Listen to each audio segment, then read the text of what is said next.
ಇವತ್ತು ಏನಂತ ಹೇಳಿದ್ರೆ ಕುಮಾರಸ್ವಾಮಿ ಅವರು ನಮ್ಮ ಮಾನ್ಯ ಉಕ್ಕು ಮತ್ತು ಗಣಿ ಸಚಿವರು ನಮ್ಮ ಸಂಸದರು ಒಂದು ಜಿಲ್ಲಾಧಿಕಾರಿಗಳಿಗೆ ಪತ್ರ ಬರೆದು ಟ್ರಾಮ್ ಕೇರ್ ಸೆಂಟ್ರು ಮಾಡೋದಕ್ಕೆ ಜಾಗ ಕೊಡಿ ಅಂತ ಅವರು ಗೆದ್ದ 1.5 ವರ್ಷಗಳಾದ ನಂತರ ಕೇಳಿದ್ದಾರೆ.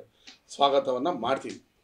ಇದು ಕಳೆದ ಸುಮಲತಾ ಅವರು MP ಆಗಿದ್ದಾಗಲೇ ಬಂದಂತಹ ಒಂದು ಕಾರ್ಯಕ್ರಮ. ಅದನ್ನು ನಮ್ಮ ಮಂಡ್ಯ ನಗರದಲ್ಲಿ ಮಾಡಬೇಕು, ಆಸ್ಪತ್ರೆ ಅಕ್ಕಪಕ್ಕದಲ್ಲೇ ಮಾಡಬೇಕು ಅಂತ ಆಯಿತು. ನಾವು ಜಾಗ ಕೊಡೋಕ್ಕೆ ರೆಡಿ ಇದ್ದೀವಿ ಅಂತ ಹೇಳಿದ್ವಿ. ಆದರೆ ಕೇಂದ್ರ ಸರ್ಕಾರ ಕುಂಡ್ತಾ ತೆವಳುತ್ತಾ ಹೋದ ಬಾರಿ ನಮಗೆ ಟ್ರಾಮಾ ಕೇರ್ ಸೆಂಟರ್ ಕೊಡಲು ಒಪ್ಪಲಿಲ್ಲ.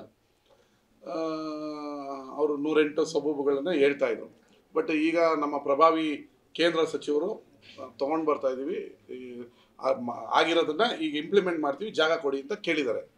ಈ ಮಧ್ಯೆ ಕಳೆದ ನಮ್ಮ KDP ಮೀಟಿಂಗ್ನಲ್ಲಿ ನಮ್ಮ ಉಸ್ತುವಾರಿ ಸಚಿವರಾದ ಚಲುವರಾಯಸ್ವಾಮಿಯವರು ನಮ್ಮೆಲ್ಲ ಶಾಸಕರನ್ನು ಟ್ರಾಮಾ ಕೇರ್ ಸೆಂಟ್ರ್ ಮಾಡೋದಕ್ಕೆ ಎಲ್ಲಿ ಮಾಡೋದು ಅಂತ ಚರ್ಚೆ ಆದಾಗ ನಮ್ಮ ಸ್ನೇಹಿತರಾದಂಥ ಮದ್ದೂರು ಉದಯರವರು ಎಲ್ಲ ಮಂಡ್ಯ ಸಿಟಿಗೆ ಮಾಡ್ಕೋತೀರಿ, ಅಧಿಕಾರ ವಿಕೇಂದ್ರೀಕರಣ ಆಗಲಿ, ನಮ್ಮ ಮದ್ದೂರಿಗೆ ಟ್ರಾಮಾ ಕೇರ್ ಸೆಂಟ್ರ್ ಕೊಡಿ, ನನ್ನ ಜಾಗ ಇದೆ ಕೊಡ್ತೀವಿ ಅಂತ ಅವರು ಪ್ರಸ್ತಾವನೆಯನ್ನು ಹೇಳಿದರು. ಅದಕ್ಕೆ ಉಸ್ತುವಾರಿ ಸಚಿವರು ಕೂಡ ಆಯಿತು, ಟ್ರಾಮಾ ಕೇರ್ ಸೆಂಟ್ರ್ ಹೈವೇಗ ಎಲ್ಲ ಎರಡು ಹತ್ರ ಇದೆ, ಆಯಿತು ಎಲ್ಲ ಮಂಡ್ಯ ಸಿಟಿಗೆ ಬೇಡ ಮದ್ದೂರಿಗೆ ಕೊಡೋಣ ಅಂತ ಅವರು ಕೂಡ ಒಪ್ಪಿಗೆಯನ್ನು ಸೂಚಿಸಿದರು. ಈಗ ಮತ್ತೆ MP ಅವ್ರು ಕೇಳಿರೋದ್ರಿಂದ ಅವರು ಮತ್ತೆ ಮದ್ದೂರಲ್ಲಿ ಮಾಡೋದು ಬೇಡ ಮಂಡ್ಯದಲ್ಲೇ ಮಾಡಬೇಕು ಅಂತ ಏನಾದರೂ ಮುಂದಕ್ಕೆ ಕೇಳಿಬಿಟ್ರೆ ನಾನು ಜಾಗ ಕೊಡೋಕ್ಕೆ ರೆಡಿ ಇದ್ದೀನಿ. ಅವ್ರಿಗೂ ಲೆಟ್ರ್ ಬರ್ತಿದ್ದೀನಿ. ಈಗ ತಮಿಳ್ ಕಾಲೋನಿ ಇರೋವಂಥ ಜಾಗದಲ್ಲಿ ಕೊಡಬೇಕು ಅಂತಿತ್ತು, ಆದರೆ ನ್ಯಾಯಾಲಯದಲ್ಲಿದೆ. ನ್ಯಾಯಾಲಯದಲ್ಲಿ ಅದು ಯಾವಾಗ ಮುಗೀತದೆ ಅಂತೇಳಿ ನ್ಯಾಯಾಲಯನ ತೋರಿಸಿ ಎಸ್ಕೇಪ್ ಆಗೋಕ್ಕೆ ನಾವು ರೆಡಿ ಇಲ್ಲ. ನಾವು ಜಾಗ ಕೊಡೋಕ್ಕೆ ರೆಡಿ ಇದ್ದೀವಿ. ಆಸ್ಪತ್ರೆ ಎದುರುಗಡೆ DHO ಕಚೇರಿ ಇದೆ, ಅದು ಹಳೆ ಕಚೇರಿ, ಅದನ್ನು ಡೆಮಾಲಿಷನ್ ಮಾಡಿ ಅದು 2 ಎಕರೆ ಜಾಗ ಇದೆ. ಇವರು ಮಲ್ಟಿ ಸ್ಟೋರ್ ಬಿಲ್ಡಿಂಗ್ ಮಾಡಿದ್ರೆ ಮೇಲ್ಗಡೆ 1 ಫ್ಲೋರ್ DHO ಆಫೀಸ್ಗೆ ಜಾಗ ಕೊಡೋಣ. ಇಲ್ಲಾಂದರೆ JSO ಆಫೀಸ್ನ ಅದೇನು ಆಡಳಿತಾತ್ಮಕ ಕಚೇರಿಯನ್ನು ಅಲ್ಲೇ ಇರಬೇಕು ಅಂತ ಏನಿಲ್ಲ, ಬೇರೆ ಕಡೆ ನಾವು ಜಾಗ ಕೊಡೋಕ್ಕೆ ಶಿಫ್ಟ್ ಮಾಡೋಣ. ಇಲ್ಲ ಅಂದರೆ ಅಲ್ಲೇ ಬಹುಮಾಡಿ ಕಟ್ಟಡ ಕೊಟ್ಟು ಮಾಡೋದಕ್ಕೆ ರೆಡಿ ಇದ್ದೀವಿ. ಈಗ ನಾನು ಉಸ್ತುವಾರಿ ಇದು ನಮ್ಮ ಮಾನ್ಯ ಕೇಂದ್ರ ಮಂತ್ರಿಗಳಿಗೂ ಲೆಟ್ರ್ ಅಧಿಕೃತ ಕಾಗದ ಬರೀತಾ ಇದ್ದೀನಿ, ನಮ್ಮ ಉಸ್ತುವಾರಿ ಸಚಿವರಿಗೂ ಬರೆದಿದ್ದೀನಿ, ಮತ್ತು DC ಅವ್ರಿಗೂ ಜಾಗ ಕೊಡ್ತೀವಿ ಅಂತೇಳಿ ನೀವು ಪ್ರಸ್ತಾವನೆಯನ್ನು ಕೊಡಿ ಅಂತ ಮಾಡಿದ್ದೀವಿ. ಧನ್ಯವಾದಗಳು. ಕುಮಾರಸ್ವಾಮಿಯವರು ಇಷ್ಟು ಜಾಗ ಕೇಳಿದ್ದಾರೆ, ನಾವು ಜಾಗ ಕೊಡೋಕ್ಕೆ ರೆಡಿ ಇದ್ದೀವಿ. ಕೂಡಲೇ ಟ್ರಾಮಾ ಕೇರ್ ಸೆಂಟರ್ನ ಸ್ಥಾಪನೆ ಮಾಡಲಿ. ಒಳ್ಳೆ ಕ್ವಶನ್ನು ಅಲ್ಲ, ಒಳ್ಳೆ ಕ್ವಶನ್ನು. ಅವರು ಹೇಳ್ತಾ ಇರುವಂತದ್ದು ಜಿಲ್ಲಾಧಿಕಾರಿಗಳು ಇಲ್ಲೇ ಇದ್ದಾರೆ, ಜಿಲ್ಲಾಧಿಕಾರಿಗಳು ನಾನು ಸಾಕಷ್ಟು ಮನವಿ ಮಾಡಿದ್ದೀನಿ, ಆದ್ರೆ ಜಾಗನೇ ಇಲ್ಲ ಅಂತ ಹೇಳ್ತಾರೆ. ನೀವು ನೋಡಿದ್ರೆ ಜಾಗ ಇದೆ, ಬನ್ನಿ ತೋರಿಸ್ತೀವಿ ಅಂತ ಹೇಳ್ತಾರೆ. ಈಗ ಹಿಟ್ ಅಂಡ್ ರನ್ ಆಗಬಾರ್ದು. ಅವರು ನಾನು ಅವರ ಅಧ್ಯಕ್ಷತೆಯಲ್ಲಿ ನಡೆದ ಕಾರ್ಯಕ್ರಮದಲ್ಲೇ ನಾನು ಬಸರಾಳ್ನಲ್ಲಿ ಮತ್ತು ಉಮ್ಡಳ್ಳಿಯಲ್ಲಿ ಜಾಗ ಕೊಡೋಕ್ಕೆ ರೆಡಿ ಇದ್ದೀನಿ ಅಂತ ಹೇಳಿದೆ. ಜಾಗನ ಐಡೆಂಟಿಫೈ ಮಾಡಿದ್ದೀವಿ. ನಾನು ಗೆದ್ದಂಥ ಸಂದರ್ಭದಲ್ಲೇ ನಾನು ತಹಸೀಲ್ದಾರೆಲ್ಲ ಹೋಗಿ ಆ ಜಾಗವನ್ನು ನೋಡಿ ಬಂದಿದ್ದೀನಿ. ಹೊಸ ಶುಗರ್ ಫ್ಯಾಕ್ಟ್ರಿ ಮಾಡಬೇಕು ಅಂತೇಳಿ ಉಮ್ಡಳ್ಳಿ ಹತ್ರನೂ ನಾನು ತಹಸೀಲ್ದಾರು AC DC ಎಲ್ಲರೂ ಹೋಗಿ ಆ ಜಾಗ ನೋಡಿ ಬಂದಿದ್ದೀವಿ. ಹೇಳ್ದವನು ನಾನು ಮತ್ತೆ ಅದನ್ನು ಕೇಳಲೇ ಇಲ್ಲ. ಅವರೇ ಮಾರನೆಗೆ ಪ್ರೆಸ್ ಮೀಟಲ್ಲಿ ಹೇಳಿದ್ರು ಯಾವುದೋ ಅರಣ್ಯ, ನಮ್ಮ ಶಾಸಕರು ಹೇಳ್ತಾರೆ ಯಾವುದೋ ಅರಣ್ಯ ರೀ, ನಿಮ್ಗೇನು ಗೊತ್ತು, ನಮ್ಮನ್ನು ಕೇಳಬೇಕಲ್ಲ. ಈಗ ಅವ್ರು ಬಿಡಿ, ಅವರು ದೊಡ್ಡವರು, ಅವ್ರ PAಗಳ ಹತ್ರ ಫೋನ್ ಮಾಡಿಸಿ ನೀವು ಜಾಗ ಕೊಡ್ತೀನಿ ಅಂದ್ರಲ್ಲ, ಎಲ್ಲಿ ಕೊಡ್ತೀನಿ ಅಂದರೆ ನಾನು ಸ್ಕೆಚ್ಚು ಪ್ಲ್ಯಾನು ಅದ್ರ ಪ್ರಕಾರ ನಾವು ಇಂಥ ಕಡೆ ಜಾಗ ಇದೆ, ಯಾವ ಕಾರ್ಖಾನೆ ತತ್ತೀರಾ ಅಂತ ನಾವು ಕೇಳ್ತಿದ್ವಿ. ಸುಮ್ಮನೆ ನೀವು ಅಲ್ಲಿ ಕೇಳೋದು, ತಿರುಗಿ ಪ್ರೆಸ್ಗೆ ಹೋಗೋದು. ಅರಣ್ಯ ಅಂತ ಯಾರ್ದು ಹೇಳಿದವರು? ಬಸರಾಳನ್ನ ಬಾಳೆನಹಳ್ಳಿ ಸರ್ವೆ ನಂಬರಲ್ಲಿ ಅರಣ್ಯ ಅಂತ ಯಾರು ಹೇಳಿದವರು? ನೀವು ಇಂಥ ಫ್ಯಾಕ್ಟ್ರಿ ತತ್ತೀನಿ ಅಂತ ಹೇಳಿದ್ರೆ ಇನ್ಫೋಸಿಸ್ ತರ್ತೀವಿ, ವಿಪ್ರೋ ತರ್ತೀವಿ, ಇಲ್ಲ ಇದ್ಯಾವುದೋ ಗಣಿ ತರ್ತೀವಿ, ಇನ್ನೊಂದು ಯಾವುದೋ ಬಸ್ ತಯಾರು ಮಾಡೋದು ತರ್ತೀವಿ, ಇಲ್ಲ ಕಬ್ಬಣ ತರ್ತೀವಿ, ಮಿಷಿನ್ ತಯಾರು ಮಾಡ್ತೀವಿ ಅಂದರೆ ಅವ್ರಿಗೆ ಎಷ್ಟು ರಿಕ್ವೈರ್ಮೆಂಟ್ ಇದೆ ಅಷ್ಟನ್ನು ಅಕ್ವಿಜೇಷನು ಮಾಡಿಕೊಡ್ತೀವಿ. ಅಲ್ಲೆಲ್ಲ ಬರಗಾಲ ಇದೆ. ನಮ್ಮ ಸರ್ಕಾರಿ ಜಾಗ 100 ಎಕರೆ ಇದೆ, ಇನ್ನು 500 ಎಕರೆವರೆಗೂ ಅಕ್ವಿಜೇಷನ್ ಮಾಡ್ಬೋದು. ಅಕ್ವಿಜೇಷನ್ ಮಾಡಿಕೊಡ್ತೀವಿ. ನೀವು ಇಂಥ ಫ್ಯಾಕ್ಟ್ರಿ ತರ್ತೀವಿ ಅಂತ ಅಪ್ಲಿಕೇಶನ್ ಹಾಕ್ಬೇಕಲ್ಲ. ನಾವು ಇಂಥ ಫ್ಯಾಕ್ಟ್ರಿ ಕರ್ನಾಟಕದ ಬಸರಾಳ್ನಲ್ಲಿ, ಕರ್ನಾಟಕದ ಮಂಡ್ಯದ ಹೊರವಲಯದಲ್ಲಿ ಸ್ಥಾಪನೆ ಮಾಡೋಕ್ಕೆ ರೆಡಿ ಇದ್ದೀವಿ. ಈಗ ಸಿಂಗಲ್ ವಿಂಡೋದ ಅಂತ ತೆಗಿತಾರೆ ಸರ್ಕಾರ. ಆ ಸಿಂಗಲ್ ವಿಂಡೋದಲ್ಲಿ ಯಾರಿಗೆ ಕಾರ್ಖಾನೆ ನಿರ್ಮಿಸೋಕ್ಕೆ ಆಸಕ್ತಿ ಇದೆ ಆ ಕಂಪನಿಯವರು, ಅವನು ಟ್ರಂಪರ್ ಆಗಿರ್ಬೋದು, ಕಟ್ಟ ಕಡೆಯ ಎಕ್ಸಿಡ್ ಬ್ಯಾಟ್ರಿ ಓನರ್ ಆಗಿರ್ಬೋದು, ಅಪ್ಲಿಕೇಶನ್ ಹಾಕ್ತಾರೆ. ನಾವು ನಿಮ್ಮ ಕರ್ನಾಟಕದಲ್ಲಿ ಈ ಥರ ಫ್ಯಾಕ್ಟ್ರಿ ಸ್ಥಾಪನೆ ಮಾಡೋಕ್ಕೆ ಹೇಳಿದ್ದೀವಿ, ನಿಮ್ಮ KDB-ಇಂದ ನಿಮ್ಮ XXXXX ಇಂಥ ಕಡೆಯಿಂದ ಬೆಂಗಳೂರಲ್ಲೇ ಕೊಡಿ, ಹುಬ್ಳಿಲಿ ಕೊಡಿ, ಬೀದರಲ್ಲಿ ಕೊಡಿ, ಮಂಡ್ಯದಲ್ಲಿ ಕೊಡಿ ಅಂತ ಅವ್ರು ಅಪ್ಲಿಕೇಶನ್ ಹಾಕ್ತಾರೆ. ಅಂಥವ್ರಿಗೆ ಜಾಗ ಕೊಡೋದು ಇವತ್ತಿನವರೆಗೂ ಕಾನೂನು ಮತ್ತು ಪದ್ಧತಿ. ಇಲ್ಲ ಅಂದರೆ ನಮ್ಮವರೇ ರೋಡ್ ಶೋಗಳು ಮಾಡ್ತಾರೆ. ಮೊನ್ನೆ ನಮ್ಮ ಕೈಗಾರಿಕಾ ಸಚಿವರು ಫ್ರಾನ್ಸಲ್ಲಿ ಮಾಡಿದ್ರು, ಇವ್ರು ಇದರಲ್ಲಿ ಜಪಾನಲ್ಲಿ ಮಾಡಿದ್ರು. ನಮ್ಮಲ್ಲಿ ಜಾಗ ಕೊಡೋಕೆ ರೆಡಿ ಇದ್ದೀವಿ, ಬನ್ನಿ ಫ್ಯಾಕ್ಟ್ರಿ ಸ್ಥಾಪನೆ ಮಾಡಿ. ಆ ಥರದ್ದು ಏನಾದರೂ ಒಂದು ಆಗಬೇಕಲ್ಲ. ಇವತ್ತು ಕುಮಾರಣ್ಣನ ಹತ್ರ ಸೂಪರ್ ಪವರ್ ಶಕ್ತಿ ಇದೆ. ಕುಮಾರಣ್ಣ ಇವತ್ತು ದೇಶದ ಬೃಹತ್ ಮತ್ತು ಉಕ್ಕು ಕೈಗಾರಿಕಾ ಸಚಿವರು.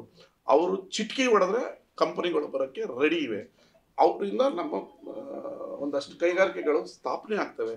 ಅದಕ್ಕೆ ನಾನು ಇದು ಚಾಲೆಂಜ್ ಅಲ್ಲ, ಇಲ್ಲ ನಾವೇನು ಅವ್ರಿಗೆ ವ್ಯಂಗ್ಯವಾಗಿ ಮಾತಾಡ್ತಿಲ್ಲ. ಮಂಡ್ಯದ ಯುವಕರ ಉದ್ಯೋಗದ ಕಾಳಜಿಯಿಂದ ಮನಸ್ಪೂರ್ವಕವಾಗಿ ಹೇಳ್ತಾ ಇದ್ದೀನಿ. 100 ಎಕರೆ ನಾನು ಕೊಡೋಕ್ಕೆ ಜಾಗ ಇದ್ದೀನಿ. ನಿಮಗೆ ಯಾವ ಅಧಿಕಾರಿ, ನಿಮ್ಮ ಕಾರ್ಯಕರ್ತರ ಇಲ್ಲ, ನೀವು ಯಾರು ನಿಮಗೆ ಅದು ಅರಣ್ಯ ಅಂತ ನಮ್ಮ ಸ್ಲೈಡ್ ಮಾಡಿರ್ಬೋದು. ಅಲ್ಲ ಸರ್, ಈ ತರ ಸ್ಟೇಟ್ಮೆಂಟ್ ಬೇಡ. ಈಗ ಅಫಿಷಿಯಲ್ ಆಗಿ ಅದಕ್ಕೆ ಇವಾಗ ಗ್ರಾಮಕ್ಕೆ ಲೆಟರ್ನೇ ಬರೆದ್ಬಿಟ್ಟಲ್ಲ.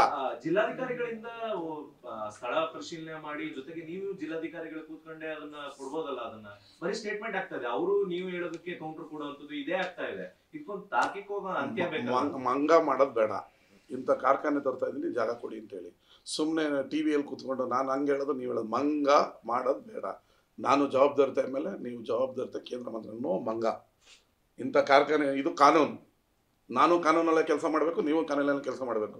ಸುಮ್ಮನೆ ಅಲ್ಲಿ 100 ಎಕರೆ ಕೊಡಿ, ಯಾವ ಕಂಪ್ನಿ ತರ್ತಾ ಇದ್ದೀರಾ, ಎಷ್ಟು ಜಾಗ ಬೇಕು, ಕಾನೂನಾತ್ಮಕವಾಗಿ ಹೇಳಿ ಕಾನೂನಾತ್ಮಕ ಕೊಡ್ತೀವಿ. ನೋ ಮಂಗ, ನೋ ಬಕ್ರ, ನೋ ಎಮೋಷ್ನಲ್, ನಥಿಂಗ್. ಜಾಗ ಇಷ್ಟು ಬೇಕು, ಇಂಥ ಕಂಪ್ನಿ ಬರ್ತಾ ಇದೆ ಅಂತ ಕೇಳಿ ಜಾಗ ಕೊಡ್ತೀವಿ. ನಾವು ಎಲ್ಲಿ ಕೊಡ್ತೀವಿ, ಏನು ಮಾಡ್ತೀವಿ ನಮ್ಗೆ ಗೊತ್ತಿದೆ. ಸುಮ್ಮನೆ ಬಂದಾಗ ಎಲ್ಲ ಟಿವಿಯಲ್ಲಿ ಜಾಗ ಕೊಡ್ತಾ ಇಲ್ಲ. ಯಾವ ಕಂಪ್ನಿ ತರ್ತೀರಾ, ವಿಚ್ ಕಂಪ್ನಿ, ಯಾವ ಕಂಪ್ನಿ, ನೀವೆಲ್ಲಿ ಏನು ಮಾಡ್ತೀರಾ, ಯಾವ ಕಂಪ್ನಿ ತರ್ತೀರಾ, ಓಲಾ ತರ್ತೀರಾ, ಊಬರ್ ತರ್ತೀರಾ, ಯಾವ ಕಂಪ್ನಿ ತರ್ತೀರಾ, ಅವ್ರಿಗೆ ಎಷ್ಟು ಜಾಗ ಬೇಕು ಅಪ್ಲಿಕೇಶನ್ ಹಾಕಿ ಜಾಗ ಕೊಡ್ತೀವಿ.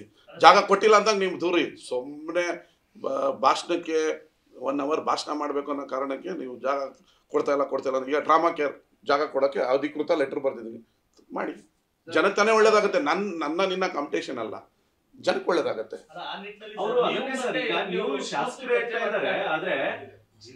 ಕರಿಬೇಕಾಗಿರೋದು ಯಾರಿಗೆ? 2 ನಿಮಿಷ ರೀ. ನಾನು ಒಂದು ಸಣ್ಣ ಶಾಸಕ, ಒಂದು ಸಣ್ಣ ತಾಲೂಕಿನ ಶಾಸಕ. ನಾನು ಓಪನ್ ಆಗಿ ಹೇಳ್ತಾ ಇದ್ದೀನಿ ರೀ. ಅವ್ರು ದೇಶ ಆಳಿದವರು, ರಾಜ್ಯ ಆಳಿದವರು.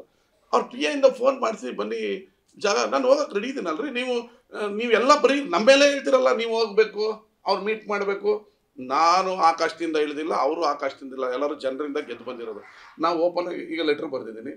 ಇದು ಚರ್ಚೆ ಕರೀಲಿ, ಅಧಿಕೃತವಾಗಿ ಮೀಟಿಂಗ್ ಫಿಕ್ಸ್ ಮಾಡಿ ಟ್ರಾಮಾ ಕೇರ್ ಆರಂಭ ಮಾಡೋದಕ್ಕೆ ಶಾಸಕರು ಲೆಟ್ರ್ ಬರೆದಿದ್ದಾರೆ ಅಂತ. ಅವ್ರ PA ಇಂದ ಈಗ ದಿಶಾ ಮೀಟಿಂಗ್ ಮಾಡ್ಬೇಕಾದ್ರೆ ಅವ್ರೇನು ಅಧಿಕೃತವಾಗಿ ಕರೀತಾರೆ, ಅವ್ರ PA ಇಂದ ನಾನು ಒಂದು ಲೆಟ್ರ್ ಕಳಿಸ್ತಾರೆ, DC ಇಂದ ಲೆಟ್ರ್ ಕಳಿಸ್ತಾರೆ. ನಾನು ಹೋಗಲ್ವಾ ದಿಶಾ ಮೀಟಿಂಗ್ಗೆ? ಆ ಥರ ಒಂದು ಅಧಿಕೃತ ಸಭೆ ಮಾಡಲಿ, ಸಭೆ ಕರೀಲಿ. ಶುಗರ್ ಫ್ಯಾಕ್ಟ್ರಿ ಸ್ಕೂಲ್ಗೆ 25 ಕೋಟಿ ಕೊಡ್ತೀನಿ ಅಂದ್ಬಿಟ್ಟು ಸಂಬಳದಲ್ಲ 90 ಲಕ್ಷ ಕೊಟ್ಟಂಗೆ ನುಡ್ದಂತೆ ನಡೆದ ಅಲ್ಲ. 25 ಕೋಟಿ ಕೊಟ್ಟಾಗ ನಡೆದಂತೆ ನಡೆದ. ಈ ಥರ ಸುಮ್ಮನೆ ಮಂಗ ಮಾಡ್ಕೊಂಡು ಹೋಗ್ತಾ ಇದ್ರೆ ಆಗಲ್ಲ. ನಾವು ಕೆಲಸ ಮಾಡಕ್ಕೆ ರೆಡಿ ಇದ್ದೀವಿ. 20 ರೈ ನೀವು ಎಷ್ಟೇ ಕೊಡ್ತೀರಿ ಅಂತ ಹೇಳಿದ್ದು? ಎಷ್ಟು? ಈಗ 19 ಅದು ಒಪ್ಕೋತೀವಿ. 19 ಲಕ್ಷ ಈಗ ಮೊದಲ ಕಂತು ರಿಲೀಸ್ ಆಗಿದೆ. ನಾವೇನು ನಾಳೆ ಅವರು ಹೇಳಿದ್ದಾರೆ ಈಗ ಹಂತವಾಗಿ ರಿಲೀಸ್ ಮಾಡ್ತೀನಿ ಅಂತ. ಇನ್ನು 25 ಕೋಟಿ 19 ಹೋದ್ರೆ 24 ಕೋಟಿ ಲೆಕ್ಕ ಮೀಟಿಂಗ್ ಮಾಡ್ರಿ. ನಾನೇನು ಹೇಳ್ತಾ ಇದ್ದೀನಿ ಗೊತ್ತಾ, ಟಿವಿಲಿ ಕೇಳಿದ್ರೆ ಲೆಕ್ಕ ಸಿಗಲ್ಲ. ನೀವು ಅಧಿಕೃತ ಸ್ಥಾನಮಾನ ಹೊಂದಿರುವಂಥ ಕೇಂದ್ರ ಮಂತ್ರಿ ಶುಗರ್ ಫ್ಯಾಕ್ಟ್ರಿ ಆಫೀಸರ್ಸ್ಗಳು ಮೀಟಿಂಗ್ ಕರೀರಿ. ಎಲ್ಲ ಪೆನ್ ಟು ಪೆನ್ ದಾಖಲೆ ಸಮೇತ ತಗೊಂಬನ್ನಿ. 100 ಕೋಟಿಗೆ 4 ಪೈಸದ ಲೆಕ್ಕ ತಗೊಳ್ಳಿ. ಬೇಡ ಅಂದ್ರೆ ಯಾರು? ನಾವೇನು ಹಿಡ್ದಾಕೊಂಡಿದೀವ? ಚೆಕ್ ಮಾಡಬೇಡ ಅಂದಿದೀವ? ಈಗ ಅವರೇ ಹೇಳ್ತಾ ಇರೋದು BGS ಗೆ ಆ ಸ್ಕೂಲ್ನ ವಹಿಸಬೇಕು ಅನ್ನೋ ನಿಟ್ಟಿನಲ್ಲಿ ಸ್ವಾಮೀಜಿ ಜೊತೆ ಮಾತನಾಡ್ತಾ ಇದ್ದೀನಿ ಅಂತ ಕುಮಾರಸ್ವಾಮಿ ಅವರು ಹೇಳ್ತಿದ್ದಾರೆ. ಏನೋ ಒಂದು ಮಾಡಲಿ. ಫ್ರೀ ಮಾಡ್ತಾರೆ ಅಲ್ವಾ ಸ್ವಾಮೀಜಿ, ಮಾಡಲಿ. ಸ್ಕೂಲ್ ಫ್ರೀಯಾಗಿ ನಮ್ಮದು ಮಠ ಅದು ಮಾಡಲಿ, ಅದರ ಮಾಡಲಿ. ಅಂದರೆ 25 ಕೊಡಲ್ಲ ಅಂತ ಆಯ್ತು, 19 ಮೈನಸ್ ಆದರೆ ಮಿಕ್ಕಿದ್ದು ಕೊಡಲ್ಲ ಅಂತ ಆಯಿತು. ಮಾಡಲಿ. ನಾವು ಹೇಳ್ತಾ ಇರೋದು ನಾವು ನಡ್ದಾಗ ನಡ್ಕೋತಾ ಇದ್ದೀವಿ. ನೀವು ಸುಮ್ಮನೆ ಆಪಾದನೆ ಮಾಡಬೇಡಿ. ಇಬ್ಬರು ಕೋರ್ಡಿನೇಷನಲ್ಲಿ ಕೆಲಸ ಮಾಡೋಣ. ಆಯ್ತು, ನಮ್ಮದೇ ತಪ್ಪಾಗಿದ್ರೆ ಕರೀರಿ, ಕಿವಿನ್ರಿ, ಅವ್ರು ಮಾಜಿ ಮುಖ್ಯಮಂತ್ರಿಗಳು. ಅದನ್ನ ಬಿಟ್ಟು ಬರೀ ಬೈಯದೇ ಆದರೆ ಹೆಂಗೆ? ಜಾಗ ಕೊಡ್ತಲ್ಲ, ಕೊಡಕ್ಕೆ ರೆಡಿ ಇದ್ದೀವಿ. ನಾನು 100 ಎಕರೆ ಕೊಡ್ತೀನಿ, ನಾನು ಎಲ್ಲೆಲ್ಲಿ ಅಂತ ಹೇಳಿದೆ, ಬಸರಾಳು ಮಂಡ್ಯ ಸಿಟಿ ಅಕ್ಕಪಕ್ಕದಲ್ಲೇ ಕೊಡ್ತೀನಿ ಅಂತ ಕೇಳಿದ್ರ? ಎಲ್ಲಿ ಕೊಡ್ತೀಯಪ್ಪ, ಎಲ್ಲಿದೆಯಪ್ಪ ಜಾಗ, ಏನು? ಎಲ್ಲದಕ್ಕೂ ಒಂದೊಂದು ಸಣ್ಣ ಸಣ್ಣ ತೊಡಕಿರ್ತದ್ರಿ ಕಾನೂನಾತ್ಮಕ. ಬಗೆಹರ್ಸೋಣ. ಅದಕ್ಕೆ ತಾನೇ ನಮ್ಮನ್ನು ಜನ ಆಯ್ಕೆ ಮಾಡಿರೋದು. ಯಾವುದೋ ಆಟ್ ಕೇಕ್ ಥರ ಇಲ್ಲ, ಬಗೆಹರ್ಸೋಣ. ಅಂದ್ರೆ ಖಾಸಗಿ ಶಿಕ್ಷಣ ಸಂಸ್ಥೆ ಕೊಡ್ಬೇಕು ಅಂತ ತೀರ್ಮಾನ ಆಗ್ತಾ ಇತ್ತು. ಇದು ಅದನ್ನ ಬೇಡ ಅಂತ ವಿರೋಧ ಮಾಡಿದ್ರು. ಈಗ BGS ಹೆಸರು ತರ್ತಾ ಇದ್ದಾರೆ. ಈಗ ನಾನು ಏನು ಹೇಳೋಣ, ನೀವು ಕೇಳಬೇಕು. ಈಗ ನಾವೇನ ಮಾತಾಡ್ಬಿಟ್ರೆ ಮಠಕ್ಕೆ ವಿರುದ್ಧನಾ ಅಂತ ಮಾತಾಡ್ತೀರಾ? ಅವರೇ ಮಾತಾಡಲಿ. ಈಗ ನಿಮಗೆ ಡಬಲ್ ಸ್ಟ್ಯಾಂಡರ್ಡ್ ಎಲ್ಲ ಅರ್ಥ ಆಗ್ತಾ ಇದೆ. ಈಗ ಇದನ್ನು ಈಗ ಏನಾಗ್ತದೆ, ನಾನು ಏನೇ ಮಾತಾಡಿದ್ರು ದೊಡ್ಡವ್ರ ಮಾತ್ರ ಜನಕ್ಕೆ ಕಿವಿಗೆ ಇಂಪಾಕ್ಟ್ ಕೇಳುತ್ತೆ. ನಾವು ಹೇಳೋದು ನಾವು ಕೂಗಬೇಕು. 10 ಸರಿ ಹೇಳಿದ್ರೆ 12ನೇ ಸರಿ ಅವ್ನು ಹೇಳಿದ್ ಕರೆಕ್ಟ್ ಅಲ್ವಾ ಅಂತಾರೆ. ಬಟ್ ಅಷ್ಟರಲ್ಲಿ ಕಾಲ ಮಿಂಚೋಗಿರುತ್ತೆ. ನಾವು ಅದೇ ತಾನೇ ಸಿ ಬಿ ಅಂದಿದ್ದು ಅದೇ ತಾನೇ. ನಾವು ಅಲ್ಲಿ ಶಿಕ್ಷಣ ನಡ್ಸೋಕ್ಕಾಗ್ತಾ ಇಲ್ಲ. ಟೆಂಡರ್ ಕರಿಯೋಣ. ನೀವು ಹಂಗೆ ಕೊಡೋಣ ಅಂತ ಇದ್ದೀರಾ. ಟೆಂಡರ್ ಕರಿಯೋಣ. ಯಾರು ಪಾರ್ಟಿಸಿಪೇಟ್ ಮಾಡ್ತಾರೋ ಮಾಡಲಿ. ಜಾಗ ಯಾವುದು ಟ್ರಾನ್ಸ್ಫರ್ ಮಾಡಲ್ಲ. ಅವ್ನು ನಡೆಸ್ತಾನೆ. ಇಷ್ಟು ವರ್ಷ ಆದ್ಮೇಲೆ ತಿರುಗಿ ವಾಪಸ್ ಶುಗರ್ ಫ್ಯಾಕ್ಟ್ರಿಗೆ ಕೊಡ್ತಾನೆ. ನಮ್ಮ ಮೇಲೆ ಹೊರೆ ಕಡಿಮೆ ಆಗುತ್ತೆ. ನಾವು ಮಾರಾಟ ಮಾಡಲ್ಲ. ಅಲ್ಲೇನು ವಾಣಿಜ್ಯ ಮಳಿಗೆ ಕಟ್ಟಂಗಿಲ್ಲ, ಬಾಡಿಗೆ ತಗೊಳಂಗಿಲ್ಲ. ಸ್ಕೂಲ್ ಈಗ ಅದನ್ನೇ ಅನುದಾನಿತ ಮಾಡಿ ಸರ್ಕಾರದಿಂದಲೇ ಯಾಕೆ ನಡೆಸಬಾರ್ದು? ಅದು ಶುಗರ್ ಫ್ಯಾಕ್ಟ್ರಿಗೆ ಸಂಬಂಧಪಟ್ಟಿದ್ದು ಜಾಗ. ಈಗ ನಾವು ಸರ್ಕಾರಗಳಿಂದ ತುಂಬ ನಡೆಸ್ತಾ ಇದ್ದೀವಿ. ಜನಕ್ಕೇನಾಗಿದೆ, ಖಾಸಗಿ ಶಾಲೆಯಲ್ಲಿ ನನ್ನ ಮಕ್ಕಳು ಓದಿದ್ರೆ ಖುಷಿ ಅಂತ. ನಾನಲ್ಲ, ನಮ್ಮ ಶುಗರ್ ಫ್ಯಾಕ್ಟ್ರಿ ಅಧ್ಯಕ್ಷರು ಅದಕ್ಕೊಂದು ಸ್ಟ್ರಕ್ಚರ್ ಮಾಡಿ ಟೆಂಡರ್ ಮಾಡಕ್ಕೆ ಹೋದ್ರು. ಇದು ಬೇಡ ಅಂದ್ರು ನಾನೇ ಮೀಟಿಂಗ್ ಮಾಡಿ ಕ್ಯಾನ್ಸಲ್ ಮಾಡಿದ್ದೀನಿ. ಕ್ಯಾನ್ಸಲ್ ಮಾಡಿದ್ದೀರಿ. ಅನುದಾನಿತ ವಿದ್ಯಾಸಂಸ್ಥೆ ಮಾಡಿ ಖಾಸಗಿಲೇ ಉಳ್ಕೊಳ್ಳುತ್ತೆ. ನಿಮ್ಮ ಪ್ರಸ್ತಾವನೆ ಅಲ್ಲ, ನಿಮ್ಮ ಪ್ರಸ್ತಾವನೆಯನ್ನು ಪರಿಶೀಲಿಸ್ತಾನೆ. ಅವರು ನಾವು ಇಲ್ಲಿ ಮಹಾರಾಜರು ನಮಗೆ ಕೊಟ್ಟಿರೋ ಜಾಗ ನಮ್ಮನ್ನು ವೆಕೇಟ್ ಮಾಡಿಸ್ಬಾರ್ದು ಅಂತೇಳಿ ಹೈಕೋರ್ಟಲ್ಲಿ ಸ್ಟೇ ಹಾಕಿದ್ದಾರೆ. ಆದರೆ ನಮ್ಮ ಲಾಯರ್ಗಳು ನಿರಂತರವಾಗಿ ಆ ಸ್ಟೇ ವೆಕೇಟನ್ನು ಮಾಡಿಸೋದಕ್ಕೆ ಕೋರ್ಟಲ್ಲಿ ಅಟೆಂಡ್ ಆಗ್ತಾ ಇದ್ದಾರೆ. ಅದಕ್ಕೆ ಈಗ ಕೋರ್ಟ್ಗೆ ಒಂದು ಅಪ್ಲಿಕೇಶನ್ ಹಾಕಿದ್ದೀವಿ. ಇಲ್ಲ 600 ಮನೆಯನ್ನು ಇವರು ತಮಿಳು ಕಾಲೋನಿಯವರು ಹಂಚೋದಕ್ಕೆ ಆರ್ಡರ್ ಮಾಡಿ, ಅಥವಾ ನೀವು ಆರ್ಡರ್ ಮಾಡಿಲ್ಲ ಅಂದರೆ ಬೇರೆಯವ್ರು ಹಂಚೋದಕ್ಕೆ ಪರ್ಮಿಷನನ್ನು ಕೊಡಿ ಅಂತ ಅಪ್ಲಿಕೇಶನ್ ಹಾಕಿದ್ದೀವಿ. ಸ್ಲಮ್ ಬೋರ್ಡಿಂದ ಏನು ನ್ಯಾಯಾಲಯ ತೀರ್ಮಾನ ಮಾಡುತ್ತೆ ನೋಡೋಣ. 3 ಸರಿ ಕಟ್ಟಿದ್ದೀವಿ. ಆಲಹಳ್ಳಿಯಲ್ಲಿ 1 ಸರಿ, ತಮಿಳು ಕಾಲೋನಿಯಲ್ಲಿ 1 ಸರಿ, ಈಗ 1 ಸರಿ ಕೆರೆ ಅಂಗಡಿದ್ರೆ 3 ಸರಿ. ಅದೇ ತಮಿಳು ಕಾಲೋನಿಯವ್ರನ್ನ ಶಿಫ್ಟ್ ಮಾಡಬೇಕು ಅಂತ 3 ಸರಿ ಕಟ್ಟಿ 3 ಸರಿನೂ ಅವರು ಹೋಗಿಲ್ಲ.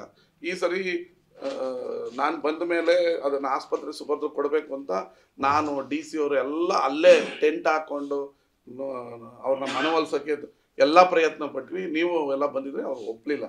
ಅದಕ್ಕೆ ಕೋರ್ಟ್ ಮುಖಾಂತರನೇ ಅವರು ಕೋರ್ಟ್ಗೆ ಹೋಗಿದ್ರೆ ನಾವು ಕೋರ್ಟ್ ಮುಖಾಂತರನೇ ಕೋರ್ಟ್ ಏನು ಆರ್ಡರ್ ಮಾಡಿದ್ರೆ ಒಬೇ ಮಾಡೋಣ ಅಂತ ಹಾಕಿದ್ವಿ. ಈ ಮಧ್ಯದಲ್ಲಿ ಕಟ್ಟಿರೋ ಬಿಲ್ಡಿಂಗ್ ಹಾಳಾಗಬಾರ್ದು ಅಂತ ಎಮರ್ಜೆನ್ಸಿ ತಮಿಳು ಕಾಲೋನಿಯರಿಗೆ ಹಂಚಕ್ಕೆ ಕೊಡಿ ಅಥವಾ ಬೇರೆಯವ್ರಿಗೆ ಹಂಚಕ್ಕಾರ ಕೊಡಿ ಅಂತ ಹೇಳ್ಬಿಡ್ತೀವಿ. ಸರ್, ಈಗ DC ಅವರು ನಮಗೆ ಯಾವುದೇ ಕೈಗಾರಿಕೆಗೆ ಅರ್ಜಿ ಬಂದಿಲ್ಲ, ಜಿಲ್ಲಾಡಳಿತಕ್ಕೂ ಬಂದಿಲ್ಲ, ಕೈಗಾರಿಕಾ ಪ್ರದೇಶ ಅಭಿವೃದ್ಧಿ ಮಂಡಳಿಗೂ ಬಂದಿಲ್ಲ. ಈಗ ನೀವು ಜಾಗ ಕೊಡ್ತೀವಿ ಅಂತೀರಿ, ಅವರು ನಾವು ಕೈಗಾರಿಕೆ ಎತ್ತೀವಿ ಅಂತೀರಿ. ಇಬ್ರು ಸೇರಿ ಮಂಡ್ಯದಿಂದ ನಾನು ಜಾಗ ಕೊಡೋಕೆ ರೆಡಿ ಇದೇನ್ರಿ. ನನ್ನ ಕೈಯಲ್ಲಿ ಕಾರ್ಖಾನೆ ತರೋಕ್ಕೆ ಶಕ್ತಿ ಇಲ್ಲ. ನಾನು ಹೋರಾಟ ಮಾಡ್ಬೋದು, ಇಂಥವ್ರ ಹತ್ರ ಭಿಕ್ಷೆ ಬೇಡ್ಬೋದು, ಕೇಳ್ಕೊಬೋದು. ನಾನು ಕೇಂದ್ರ ಮಂತ್ರಿ ಅಲ್ಲ ಅಥವಾ ರಾಜ್ಯದ ಕೈಗಾರಿಕಾ ಮಂತ್ರಿ ಅಲ್ಲ. ನಾನು ಇಬ್ಬರು ಮಂತ್ರಿಗಳ ಹತ್ರ, ನಮ್ಮ ಸ್ಟೇಟ್ ಮಂತ್ರಿಗಳ ಹತ್ರ, ಕೇಂದ್ರ ಮಂತ್ರಿ ಹತ್ರ ಕಾರ್ಖಾನೆ ತನ್ನಿ ಅಂತ ಹೇಳಿದ್ದೀವಿ. ನನ್ನ ಇತಿಮಿತಿಲೇನೋ ಜಾಗ ಕೊಡ್ಬೋದು. ಅದಕ್ಕೆ ಇವತ್ತು ಅಧಿಕೃತವಾಗಿ ಲೆಟ್ರನ್ನು ಅವ್ರಿಗೊಂದು, DC ಅವ್ರಿಗೊಂದು, ನಮ್ಮ ಉಸ್ತುವಾರಿ ಸಚಿವರಿಗೊಂದು, 3 ಜನಕ್ಕೂ ಅಧಿಕೃತವಾದ ಲೆಟರ್ ಬರೀತಾ ಇದ್ದೀನಿ. ಜಾಗ ಕೊಡಕ್ಕೆ ರೆಡಿ. ಏನೇನು ಆಗ್ತದೆ ಮಂಡ್ಯ ಜನತೆ ಒಳ್ಳೇದಾಗಲಿ. ಪದೇ ಸರ್ ಕೈಗಾರಿಕೆ ವಿಚಾರವಾಗಿ ಅವ್ರು ಚರ್ಚೆ ಮಾಡ್ತಾರೆ. ರಾಜ್ಯ ಸರ್ಕಾರ ಸಹಕಾರ ಕೊಡ್ತಾ ಇಲ್ಲ ಅಂತ. ಇದು ಮಂಡ್ಯ ಒಂದು ವಿಚಾರ ಅಲ್ಲ, ಎಲ್ಲಾ ವಿಚಾರವಾಗೂ ಅದನ್ನೇ ಹೇಳ್ತಾ ಇದ್ದಾರೆ. ಈ ಅಫಿಷಿಯಲ್ ಆಗಿ ಜಿಲ್ಲಾಧಿಕಾರಿಗಳನ್ನೇ ಕೂರಿಸ್ಕೊಂಡು ನೀವು ಒಂದು ಸಭೆ ಮಾಡಿ ಅದನ್ನ ಅನೌನ್ಸ್ ಮಾಡಕ್ಕೆ ಆಗಲ್ವಾ ಅಂತ? ಅವರು ಎರಡು ನಿಮ್ಮ ಮುಂದೆನೇ ಹೇಳ್ತಾರೆ. ನಿಮಗೊಂದು ಅರ್ಥ ಆಗ್ತಾ ಇದೆ, ಅರ್ಥ ಆಗ್ತಿಲ್ಲ. ಹೇಳ್ಬೇಕಾಗಿದ್ದ ಸ್ಪೀಡಲ್ಲಿ ಹೇಳ್ತಾರೆ, ಹೇಳ್ಬಾರ್ದನ್ನ ನಿಧಾನಕ್ಕೆ ನಿಮ್ಗೆ ಕೇಳಂಗೆ ಹೇಳ್ತಾರೆ. ನನ್ನ ಖಾತೆ, ಸಬ್ಸಿಡಿ ಕೊಡೋ ಖಾತೆ, ಕೈಗಾರಿಕೆ ಸ್ಥಾಪನೆ ಮಾಡೋಕ್ಕಾಗಲ್ಲ ಅನ್ನೋದನ್ನ ಸ್ಪೀಡಾಗಿ ಹೇಳ್ತಾರೆ. ಅದು ನಿಮ್ಮ ತಲೆ ಒಳಗೆ ರಿಜಿಸ್ಟರ್ ಆಗ್ತಾ ಇಲ್ಲ. ನನ್ನ ಕೈಲಿ ಆಗಲ್ಲ ಅನ್ನೋದನ್ನ ಸ್ಪೀಡಲ್ಲಿ ಹೇಳ್ತಾ ಇದ್ದಾರೆ. ನಿಮ್ಗೆ ಅದು ಅರ್ಥ ಆಗ್ತಾ ಇಲ್ಲ. ಆದರೆ ನಿಮ್ಮಿಂದ ಜನಗಳಿಗೆ ಏನು ತಲುಪಿಸ್ಬೇಕು ಅದನ್ನ ಮಾತ್ರ ನೀಟಾಗಿ ಹೇಳ್ತಾರೆ. ಸರ್ಕಾರ ಜಾಗ ಕೊಡ್ತಾ ಇಲ್ಲ. ಈಗ ನಾವು ಸ್ಪೀಡು ಮತ್ತು ನಿಧಾನಕ್ಕೆ ಎರಡೂ ಹೇಳ್ತಾ ಇದೀವಿ. ಜಾಗ ಕೊಡಕ್ಕೆ ರೆಡಿ ಇದೀವಿ. ಯಾವ ಕಾರ್ಖಾನೆ ತತ್ತೀರ ಹೇಳಿ, ಜಾಗ ರೆಡಿ ಇದೆ.